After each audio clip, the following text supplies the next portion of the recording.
మాజీ కేంద్ర మంత్రి కావూరి సాంబశివరావు కుటుంబాన్ని నారా చంద్రబాబు నాయుడు మరియు మాజీ గవర్నర్ బండారు దత్తాత్రేయ పరామర్శించారు. హైదరాబాద్ లోని ఆయన నివాసానికి వెళ్లిన వారు కుటుంబ సభ్యులను కలుసుకొని ప్రగాఢ సానుభూతి వ్యక్తం చేశారు.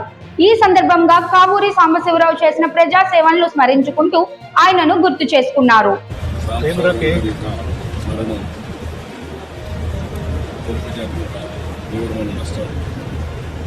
ఆయన జీవితం ఆదర్శం. ఆయన చాలా బాగా చదువుతారు. ఆ రోజుల్లోనే ఎన్ఐటీలో వరంగల్లో ఇంజనీరింగ్ చేశారు. తర్వాత కాంట్రాక్ట్గా ఆయన మొట్టమొదటిగా వృత్తి ప్రారంభించి చాలా బాగా రాణించాడు. ఆయన డబ్బులు సంపాదించిన తర్వాత ప్రజాసేవ కోసం రాజకీయానికి వచ్చారు. 5 సార్లు ఎంపీగా గెలిచారు. మచిలీపట్నం, అదేవిధంగా ఏలూరు గెలిచారు. మేము అప్పుడు తెలుగుదేశంలో ఉన్నప్పుడు ఆయన కాంగ్రెస్లో ఉన్నప్పుడు చూశాను. ఒక మంచి నాయకత్వం.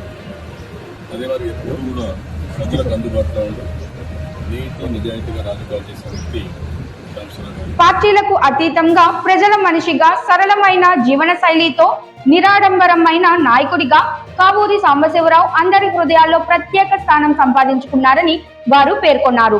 రాజకీయాల్లో ఉన్నప్పటికీ ఆయన ఎప్పుడూ ప్రజల సమస్యల పట్ల ఎంతో సున్నితంగా స్పందించేవారని గుర్తు చేశారు. ప్రజలకు సేవ చేయాలనే తపనతో జీవితాన్ని అంకితం చేసిన మహానేతగా ఆయనను కొనియాడారు. కాంగ్రెస్కు ఉపయోగించి పదవికి రాజీనామా చేశారు. అప్పటి నుంచి బీజేపీలో చేరి దేశ రాజకీయాల కోసం, ప్రగతి కోసం కూడా కృషి చేశారు. నేను చూసినంత వరకు ఒక అరుదైన రాజకీయవేత్త.